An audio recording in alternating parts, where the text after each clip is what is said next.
حضرت غوث اعظم جیلانی رضی اللہ تعالیٰ عنہ جمعے کا خطبہ دینے جب جاتے تھے تو 2000 دینار کا جوڑا پہنتے تھے. دو سو نہیں، میں نے کہا 2000 دینار کا جوڑا پہن کے خطبہ دینے جب کپڑے بدل کے گھر سے نکلتے تو زوجہ کہتی حضور گھر میں تو کھانا بھی نہیں شام کا، اور آپ 2000 دینار کا جوڑا پہن کے خطبہ دینے جا رہے ہیں. فرمانے لگے یہ گھر کے اندر کا جو راز ہے یہ تیرا اور میرا اور میرے اللہ کا ہے، یہ لوگوں کو پتا. اور فرمایا یہ 2000 کا جوڑا زمانہ دیکھے گا، لہٰذا مجھے دنیا داروں کے سامنے اسی طرح جانے دیں کہ وہ کہیں اپنے پیر کو غریب سمجھ کے 2 روپے نہ لے کے آ جائیں.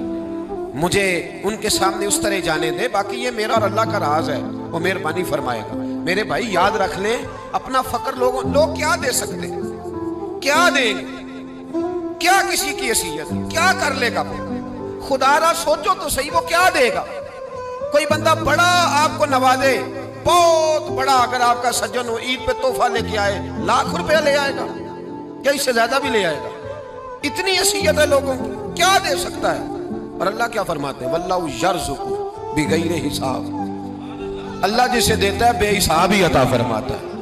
اللہ جسے دیتا ہے بے حساب، تو بے حساب لینا چاہیے کہ تھوڑا تھوڑا لینا چاہیے. ایسے ہی بلا وجہ لوگوں کے پیچھے کشکول طلب لے کے پھرنا تھوڑا تھوڑا میرے نبی پاک اسے پسند نہیں کرتے تھے. حضرت عبد الرحمن ابن عوف رضی اللہ تعالیٰ عنہ کہتے ہیں ہم حاضر تھے تو حضور نے فرمایا آؤ میری بیعت کرو.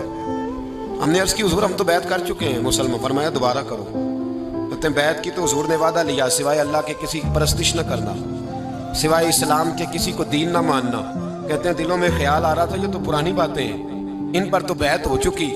فرماتے ہیں اس دن نبی پاک نے ایک جملہ پڑھایا، فرمایا میرے ہاتھ پر بیعت کرو کہ زندگی بھر کسی بندے سے سوال نہیں کرو گے، کسی دنیا داروں سے نہیں مانگو گے، میری بیعت کرو. حضرت صوبان بن مالک حاضر ہوئے تو نبی پاک صلی اللہ تعالیٰ علیہ وسلم نے فرمایا اگر کوئی بندہ میرے ساتھ ایک وعدہ کرے تو میں بھی اس کے ساتھ ایک وعدہ کروں گا. یہ سیاستہ کی حدیث ہے، توجہ ہے نا میری بات پر. یہ وہ منظر ہے جب میرے محبوب بانٹا کرتے تھے. فرمایا چلو ایک وعدہ کرو ایک میں بھی کرتا ہوں. یا رسول اللہ صلی اللہ علیہ وسلم کیا وعدہ؟ فرمایا میرے ساتھ وعدہ کرو کسی دنیا دار سے نہیں مانگو گے. میرا تمہارے ساتھ وعدہ ہے اللہ تمہیں بغیر حساب کتاب جنت عطا فرمائے گا. کرو وعدہ کرو.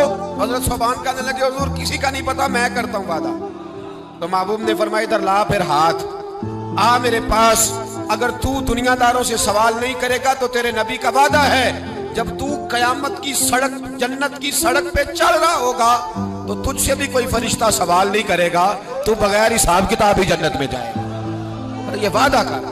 حضرت صوبان بن مالک کا یہ حال تھا کہ آپ گھوڑے پہ بیٹھے ہوتے تھے نا تو ہاتھ سے کبھی آپ کے درہ گر جاتا نا، درہ، اور آپ کا اپنا نوکر پاس کھڑا ہوتا، اپنا غلام، درہ گر جاتا گھوڑے پہ بیٹھے یا اونٹ پہ، اس سے نہیں کہا کرتے تھے مجھے پکڑا دے. توجہ ہے میری بات پر. خود نیچے اترتے درہ اٹھاتے دوبارہ گھوڑے پہ. غلام عرض کرتا حضور مجھے بتا دیتے میں پکڑا دیتا. فرمانے لگے کیسے بتاتا؟ نبی پاک سے وعدہ کیا ہے زندگی بھر سوال نہیں کروں گا، کیسے بتا دیتا؟ میں اپنے وعدے پہ قائم ہوں اور اسی پر قائم رہنا چاہتا ہوں.